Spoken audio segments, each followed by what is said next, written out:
விழுப்புரம் மாவட்டம் ஆலகிராமம் பகுதியில் உள்ள விநாயகர் சிலைதான் தமிழ்நாட்டின் முதல் விநாயகர் சிலை என வரலாற்று ஆய்வாளர்கள் பலர் கூறுகின்றனர். கிபி 7ஆம் நூற்றாண்டில் பல்லவ மன்னன் முதலாம் நரசிம்மவர்மனின் படை தளபதி பரஞ்சோதியால் கர்நாடக மாநிலம் வாதாபியில் இருந்து கொண்டு வந்த விநாயகர் சிலைதான் முதல் மூத்த விநாயகர் சிலை என வரலாறு கூறுகிறது. இந்நிலையில் ஆலகிராமம் பகுதியில் உள்ள விநாயகர் சிலைதான் தமிழ்நாட்டின் முதல் விநாயகர் சிலை என வரலாற்று ஆய்வாளர்கள் பலர் கூறுகின்றனர்.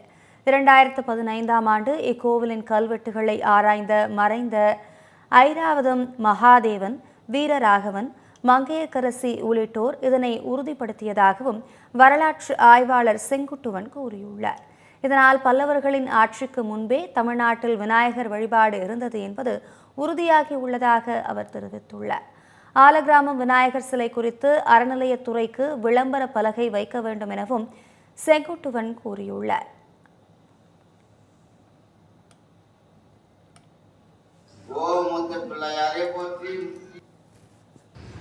பொதுவாகவே விநாயகர் வழிபாடு பல்லவர் காலத்தில், அதாவது கிபி 7ஆம் நூற்றாண்டில் தான் தமிழ்நாட்டில் வந்தது அப்படிங்கிறது ஒரு வரலாற்று தகவலாக இருந்து வந்தது. அதற்கு முன்பு விநாயகர் வழிபாடு தமிழ்நாட்டில் இல்லை என்று தான் சொல்லப்பட்டு வந்தது. ஆனாலும் கூட விழுப்புரம் மாவட்டம் ஆலகிராமத்தில் இருக்கக்கூடிய விநாயகர் சிலை என்பது சற்று காலத்தால் முற்பட்டது. பல்லவர் காலத்துக்கு முன்பாகவே அந்த வழிபாடு தமிழ்நாட்டுக்கு வந்துவிட்டது என்பதை சொல்லக்கூடிய சிற்பமாக இருக்கின்றது. அங்கே இருக்கக்கூடிய யமதண்டீஸ்வரர் கோயில் வளாகத்தில் இந்த விநாயகர் சிலை அமைஞ்சிருக்கு. இதில் வட்டெழுத்து காணப்படுது.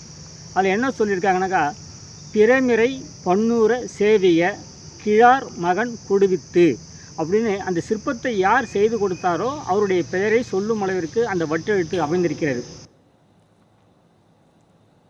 விநாயகர் சதுர்த்தியையொட்டி சென்னை காசிமேடு பகுதியில் வீடுகளில் வைத்து வழிபட்ட விநாயகர் சிலைகளை குடும்பத்துடன் ஊர்வலமாக எடுத்து சென்று காசிமேடு, எண்ணூர் உள்ளிட்ட கடற்பகுதிகளில் கரைத்தனர்.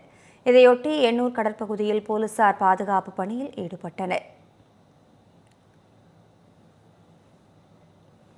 மயிலாடுதுறை பகுதியில் பிரதிஷ்டை செய்து வழிபட்ட விநாயகர் சிலைகள் ஊர்வலமாக எடுத்து செல்லப்பட்டு நீர்நிலைகளில் கரைக்கப்பட்டது.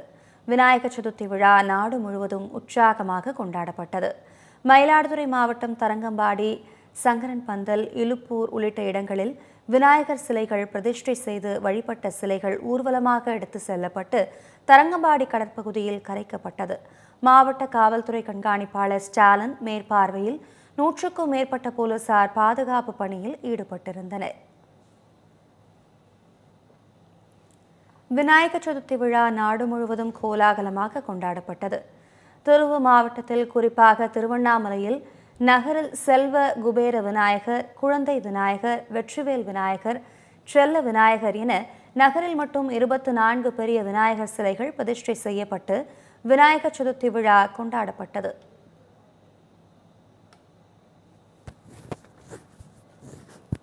விநாயகர் சதுர்த்தியையொட்டி பெரம்பலூர் பழைய பேருந்து நிலையம் பகுதியில் சௌபாக்கிய விநாயகர் கோவிலில் கணபதி ஹோமம் பூஜை நடைபெற்றது. பால், தயிர், சந்தனம், திரவியம், மஞ்சள் உள்ளிட்ட அபிஷேக பொருட்களால் அபிஷேகம் செய்யப்பட்டு சிறப்பு பூஜைகள் நடைபெற்றது. இதேபோன்று வாலிகண்டபுரம் வாலீஸ்வரர் திருக்கோவிலில், செட்டிக்குளம் ஏகாம்பரேஸ்வரர் திருக்கோவில், பெரம்பலூர் பிரம்மபுரீஸ்வரர் திருக்கோவில் உள்ளிட்ட பல்வேறு திருக்கோவில்களில் சிறப்பு பூஜைகள் நடைபெற்றது. விநாயகர் சதுர்த்தியையொட்டி ராமநாதபுரம் மாவட்டம் திருவாடானை பெரிய கோவிலுக்கு எதிரே எழுந்தருளி இருக்கும் கைலாச விநாயகருக்கு சிறப்பு பூஜைகள் நடைபெற்றன. விழாவின் முக்கிய நிகழ்வாக விநாயகர் பெருமானுக்கு வெள்ளி கவசம் சாத்தப்பட்டு மகா தீபாராதனை காண்பிக்கப்பட்டது. இதில் திரளான பக்தர்கள் கலந்து கொண்டு சுவாமி தரிசனம் செய்தனர். விநாயகர் சதுர்த்தியையொட்டி சென்னை குரோம்பேட்டையில் கட்டட கலை நிபுணர் ஸ்ரீனிவாசனின் 18ஆம் ஆண்டு இலவச விநாயகர் சிலை கண்காட்சி தொடங்கியுள்ளது. மயிலில் செல்வது, 18ஆம் படி விநாயகர் உள்ளிட்ட 22,000 சிலைகள் காட்சியில் வைக்கப்பட்டுள்ளன. இக்கண்காட்சி செப்டம்பர் 7ஆம் தேதி வரை நடைபெறும் என தெரிவிக்கப்பட்டுள்ளது. காலை 9 மணி முதல் பகல் 12 மணி வரையும், மாலை 4 மணி முதல் இரவு 7 மணி வரையும் கண்காட்சியை பார்வையிடலாம் என நிகழ்ச்சி ஏற்பாட்டாளர் ஸ்ரீனிவாசன் தெரிவித்துள்ளார். இதேபோல் சென்னை பெரம்பூர் திருவிக நகரில் சர்க்கரை, பச்சரிசி, வெல்லம், துவரம் பருப்பு உள்ளிட்ட மளிகை பொருட்களை கொண்டு 15 அடி உயர விநாயகர் சிலை வடிவமைக்கப்பட்டுள்ளது. வரும் ஞாயிறு அன்று சிறப்பு பூஜை செய்யப்பட்டு பொதுமக்களுக்கு மளிகைப் பொருட்கள் விநியோகிக்கப்படும் என நிகழ்ச்சி ஏற்பாட்டாளர்கள் தெரிவித்துள்ளனர். இதனிடையே சிலையை ஆர்வத்துடன் கண்டுகளித்த பொதுமக்கள் செல்ஃபி எடுத்தும் மகிழ்ந்தனர். இதேபோல் திருப்பூர் ஓடக்காடு பகுதியில் பாஜக சார்பில் வைக்கப்பட்ட விநாயகர் சிலைக்கு சிறப்பு பூஜைகள் செய்யப்பட்டன.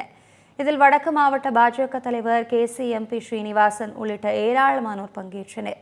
பின்னர் செய்தியாளர்களிடம் பேசிய KCMP ஸ்ரீனிவாசன், மக்கள் அனைவரும் மத நல்லிணக்கத்தோடு ஒற்றுமையாக உள்ளார்கள் என்பதை இவ்விழா அரசியல் கட்சியினருக்கு உணர்த்தியிருக்கிறது என்றும் தெரிவித்திருக்கிறார்.